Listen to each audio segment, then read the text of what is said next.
music, stories, and more. You're listening to Artbeat Radio, a program by Able Arts Work.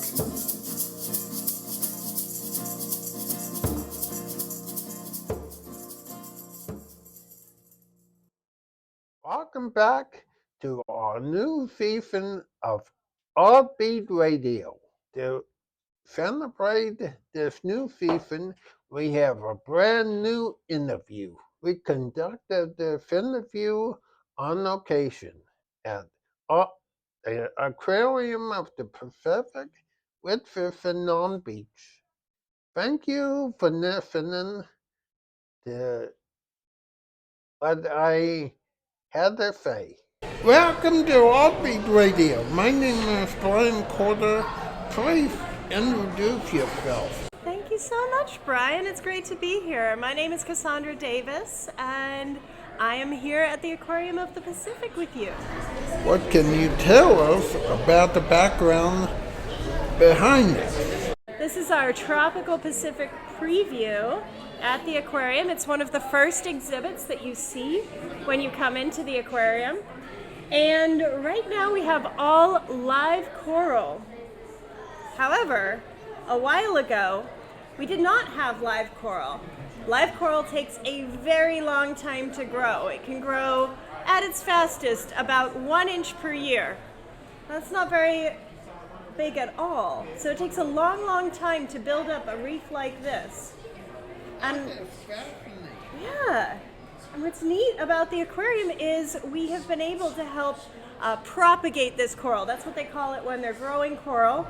And we have been able to help restore corals for exhibits like this to bring the beauty of the coral reef to everybody, and to bring back and restore some damaged coral reefs in their natural habitats as well.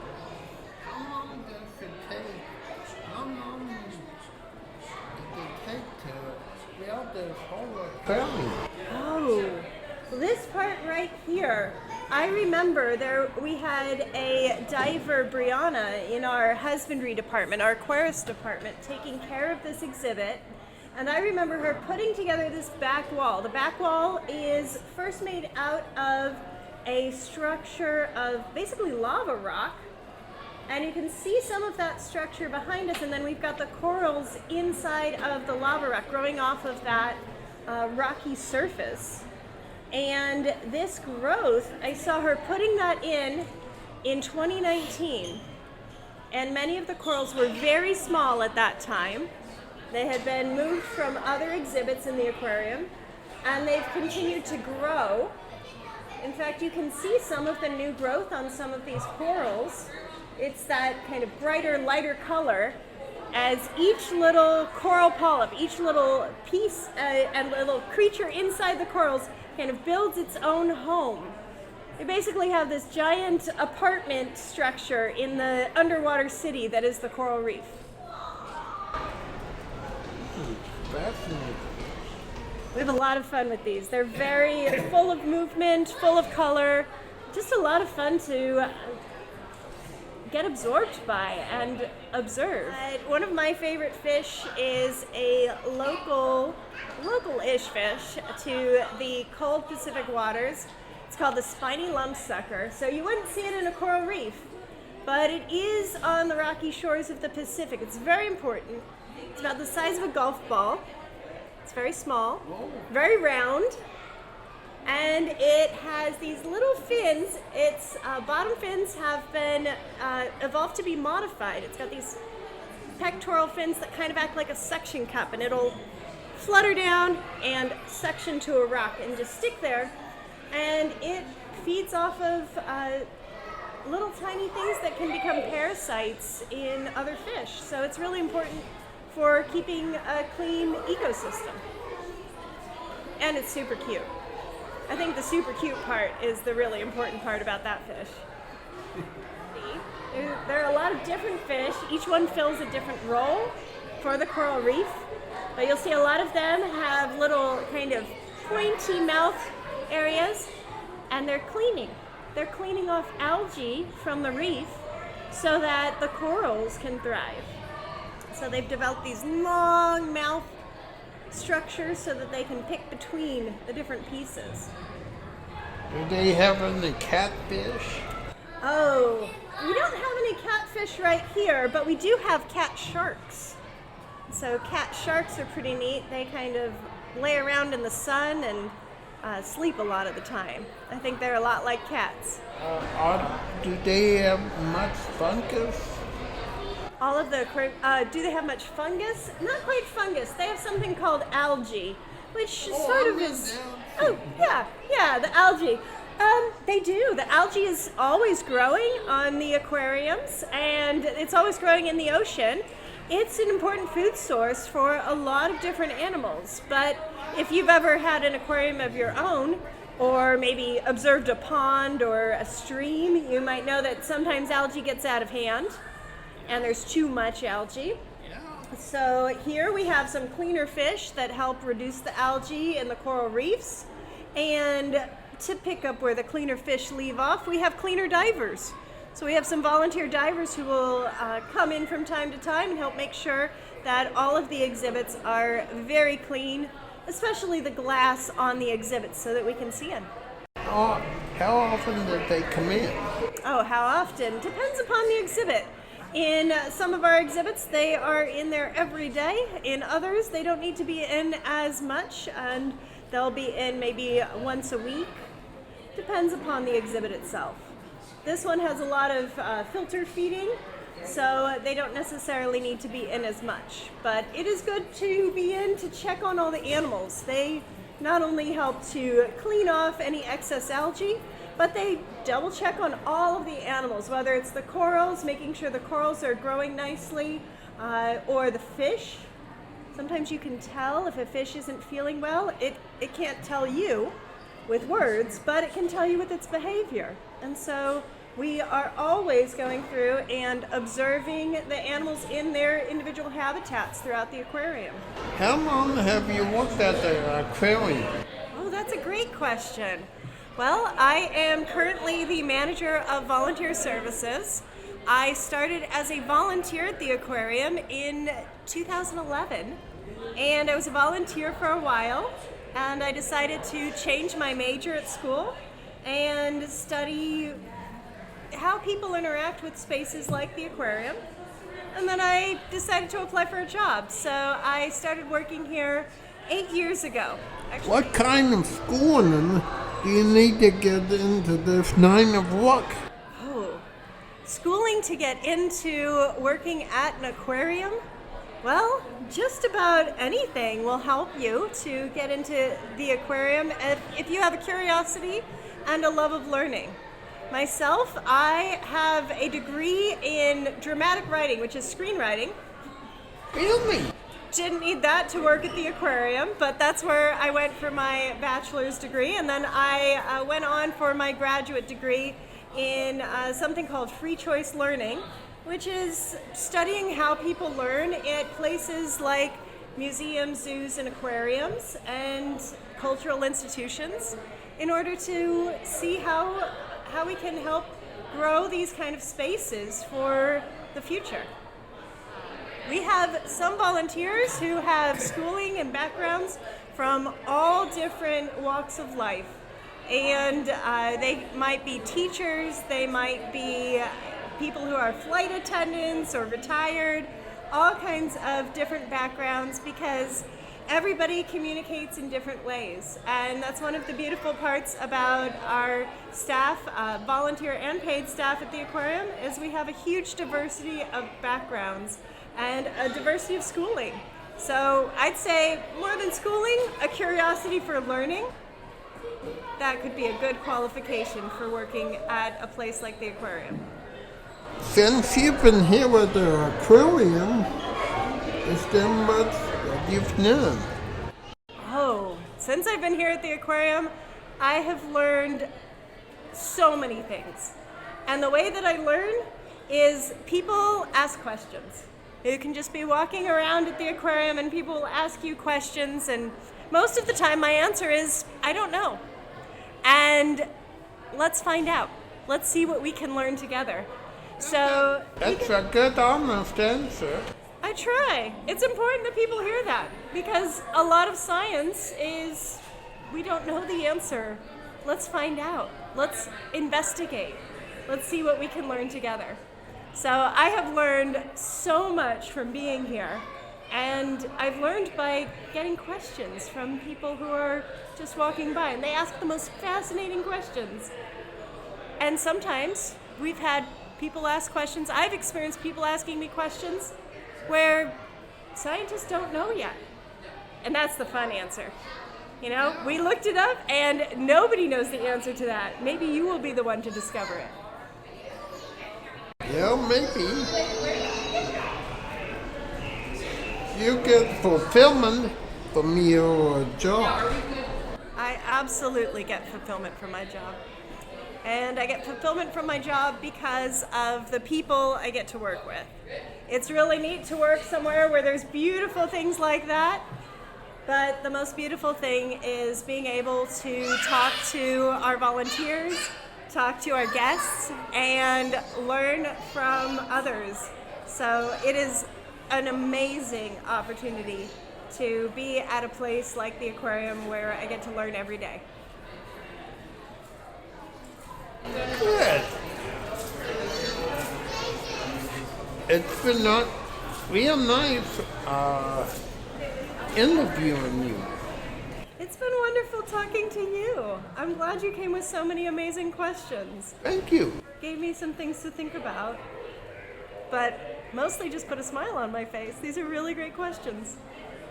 Live from the Aquarium of the Pacific with my good friends, the Slug and Cassandra. Could you introduce? Hello there, Cassandra. Hi, Eric. It's great to meet you and the amazing Slug. That's right. Here, shake his hand, shake his tail. Hello. Anyways, I have a few questions I'd like to ask. Beautiful. I'd love to hear them. Now, how do these animals get to the aquarium? Oh, that is a great question. There are a lot of animals that are born or hatch right here at the aquarium. And there are some that are born or hatched in other aquariums, and we give them some animals and they give us some animals. We kind of trade back and forth. And then some of them are brought in from other sources that bring us animals, sometimes as rescues. So we have one that's one of my favorites. It's a pufferfish. It's upstairs. And it came rescued from the Long Beach breakwall. Pufferfish are tropical. They don't belong here in the Long Beach waters, but this one was found. It was looking a little battered, and it has been growing up with us ever since. So it's now bigger than a football. Now, what got you interested in animals? Oh, you know, I've been interested in animals since I was very little. I was lucky enough to grow up with a family that went out into nature a lot. And we went hiking and camping. And I was always interested, but I was especially interested in the ocean. I love to go to the beach and see the seashells and learn about the animals that were inside them. Now, out of all the memories here, what is one beautiful memory that comes to mind when you worked here? I have to pick just one memory. That's really hard. Well, I won't say it's the only one, but I'll start with one. I had the absolute joy of being able to work with a number of family volunteers. So we have volunteers who start as kids, age 9, with their parents or guardians, and they sometimes continue on for a very long time at the aquarium. And I got to see one of them go scuba diving in our very large tropical exhibit upstairs, and that was absolutely incredible to get to see Lily experiencing the exhibit from the inside for the first time. She had been certified with that goal in mind, and it was so neat to be on the other side giving her a high five.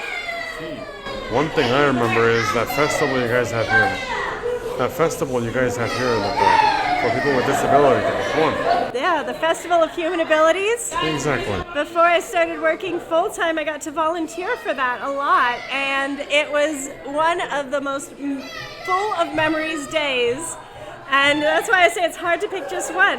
Even just that one day, I could think of 7 or 8 different distinct memories of being able to see people connect with the ocean and connect with each other. That's probably the coolest thing, watching people connect with each other. What is one thing you wish folks here at the aquarium would know about this place? That is a great question. I think that the most magical thing about the aquarium is the people.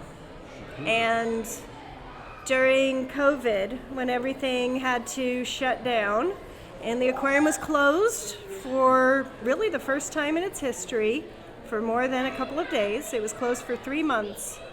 Wow. The most beautiful thing was we got to come back and I got to see old friends again after 3 months, and it was the most uplifting feeling ever to hear voices at the aquarium again. Wow. That's beautiful. Now, about the shows, do they have any here, or do you have a favorite here? Oh, well, we do have a couple of shows, depending upon what your best interest is. We have video shows. We have videos that play here in the Great Hall. The curtains come down. It gets a little darker in the hall, and you hear music, and the videos play on the walls. And I do love that feeling. It just feels really fun because everybody is sharing something all at once. But we also have live shows. We have shows where we talk about caring for the animals in the exhibits, whether it's caring for seals and sea lions, feeding our sea otters, or divers in Blue Cavern and the tropical Pacific area. I think some of my favorite shows, I do lean towards the dive shows. I think it's really a lot of fun to see the divers, to see everybody getting to get a high five at the end.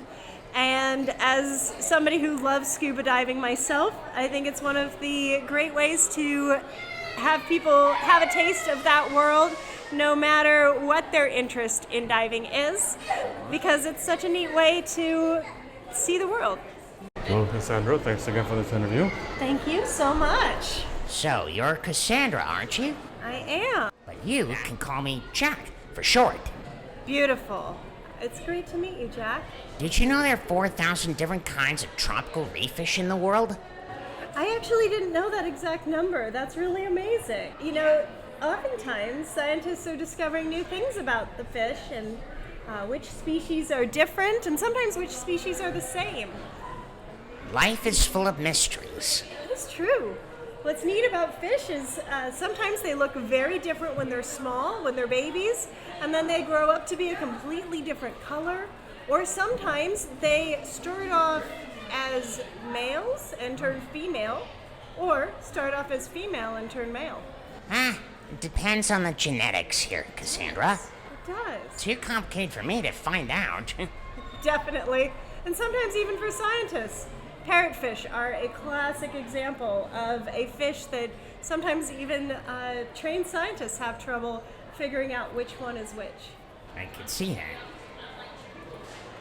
So what are some of your favorite things here at the aquarium? Many sorts of things here. Besides coral reefs, lots of different creatures like sea turtles or sea lions and sharks. Though it's hard to tell which is a favorite, but let's see, there are top ones here. Yeah, that's true. I know that I get to spend a lot of time talking about sea turtles. That's one of the areas where I work with volunteers a lot. And we get to learn about local sea turtles through community science, through going out and making observations. Yep. You know, my mama rescued a sea turtle in Costa Rica one time. Really? Noticed struggling to lay her eggs in her nest, but she stepped in, sat between her toes, and helped her finish her nesting before the sun came up, just in the middle of the night. That is amazing. Did you know here at the aquarium, we often help out sea turtles that are found locally that have been injured in some way.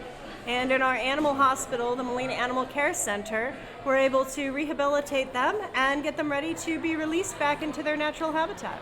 I've heard about that, especially in SeaWorld San Diego, too, at the Turtle Reef Rescue Center. Absolutely. We are part of a network that stretches all along the coastline to help protect sea turtles. It's funny how we get all communities to connect together, to work together when it comes to conservation. Absolutely. One of the neat things I get to do as part of my job is I am part of the Sea Turtle Safe Network, saving animals from extinction.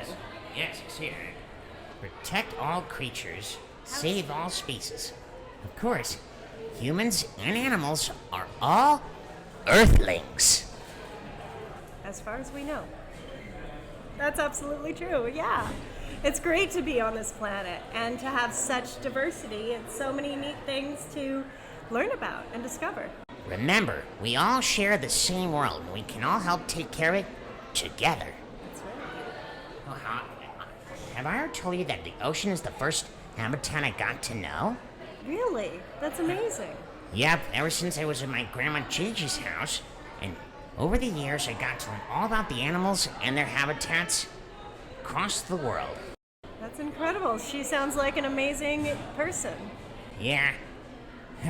I've learned and got very knowledgeable. You have a lot of facts in there, even facts I didn't know. That's pretty incredible. Exhibits. It's all about protecting the oceans, too. That's true. And if we're able to protect the oceans and the animals in there, then hopefully we're able to protect our whole planet, because our planet is more water than it is land. So what kind of sea turtles do you have here? Oh, here at the aquarium, we have 3 different sea turtles. We have 2 olive ridley sea turtles that have been with us since the aquarium opened. That's the smallest kind. 25 years, yeah. Olive ridley sea turtles can be 3 feet long, but there are other kinds. There's the green, hawksbill, leatherback, flatback, loggerhead, and hawksbill. It's a great job. Yeah, here at the aquarium we also have 1 green sea turtle. His name is Copper, and you can see him upstairs from where we're sitting in the big tropical exhibit, which is modeled after Blue Corner. It's a dive site in Palau. Copper? Yeah, it's a good name. Not like the color of a penny, Well, but it sounds exciting to me. Yeah, sometimes green sea turtles don't look green on the outside. That's true, but not all green sea turtles are that color, but I do know why they're called that. Why? Because they chow down on underwater sea plants. It's true. They like algae. They like seagrasses, like eelgrass, and even sea lettuce. Greens? Oh, eating greens is a healthy thing. It's true. And My mom tell me that. And the green sea turtles here will tell you that too. In fact, even some of the fish. Oftentimes we'll feed them lettuce in order to make sure they get all the nutrients they need, but we aren't adding any algae into the exhibit. One time was in the island of Oahu, a sea turtle came on land to munch on some sea plants. It probably is a green sea turtle, and well, I think it was just coming to rest on the shore and have a snack. Could be. And in Hawaii, the green sea turtles are one of the only populations of green sea turtles known to come up on shore just to sunbathe, just to bask in the sun and regulate their temperature. Perhaps. However, all sea turtles have a streamlined shell, which makes them more aerodynamic, use their front flippers like wings, and hind flippers to steer. Absolutely. And that streamlined shell means that they cannot pull their head or their arms in, or even their feet inside their shell like land turtles do. Not all turtles can here. Even all turtles have different ways to protect themselves. For example, a sea turtle will just turn its back here and use its shell like a shield. Pretty technique here. But there's another defense. What's that? Take cover, or to hide from danger. That's true. So a lot of times, even adult sea turtles will dive down if there's a shadow over the water, because juvenile sea turtles are hiding from birds that fly over. So the ones who survive are the ones that take cover, just like you said. Not if we can help, because it's our sworn duty to protect sea turtles. And according to National Geographic, when I looked in a sea turtle story about one named Kara from National Geographic, who's a loggerhead, it has to do with memories and instincts. Mystery solved. Amazing mystery solved. Absolutely. And did you know we have green sea turtles that migrate here to Long Beach and spend their time in Southern California before returning to their nesting grounds? Yes, I do. And here's something amazing. You see that yellow tang over there? Yeah. Remora's right. There's fish with such cups in their heads ride on them, and also, tangs follow them around, and also clean the itchy and buggy stuff off of their shells and flippers and other body parts to keep them clean and healthy. Yeah, they'll even have little cleaning stations that they roll up to. It's like a car wash for a fish or a sea turtle, so that cleaning fish like tangs can come and take off algae or parasites, other things that might end up growing on the animal. Good thing prevents getting all itchy. It does. It's kind of like a spa for them. Yeah, I could see that. Did you know that sea turtles let off tears to keep out salt or sand out of their eyes? That's an amazing adaptation to help them survive in the salt water. How do you keep track of sea turtles when it comes to conservation? Besides transmitters? That is a great question. And sea turtles are often tagged. They'll have what are called pit tags if they have been brought up for any kind of research or study. So a pit tag is just a small metal tag on their flipper, kind of in their armpit, called a pit tag that way. Puny, but useful. Very useful, because they tend to stay on, and they tend to be something that can be tracked over long periods of time and long distances, which is important because you've got sea turtles that live for a very long time and travel for thousands of miles in the ocean. I can see that. But there's another way that we are starting to track sea turtles that is really interesting. Using modern technology, we can use facial recognition on sea turtles now in order to track them by pictures of their faces. So pictures taken when you are visiting a beach, pictures when you're diving or snorkeling, all of these can be compiled together to start to learn more about the sea turtles, because you're right, they're very hard to track. You can find out more about protecting sea turtles whenever you look online, in books, or ask experts to help out so you can educate people to keep sea turtles safe. Absolutely. We have a little bit of information on the Aquarium's website, or if you happen to be near another zoo or aquarium, you might check in with them and see what you can learn or discover about sea turtles or your favorite animals. It's my sworn duty to inform others. Well, you are doing an incredible job. I'm so glad that we got to talk today. And there you have it. And thanks to Cassandra with education and facts and getting to know each other. Absolutely. Thank you so much, Jack, for coming by and asking such amazing questions. Yep, I did pretty well here. You did an amazing job.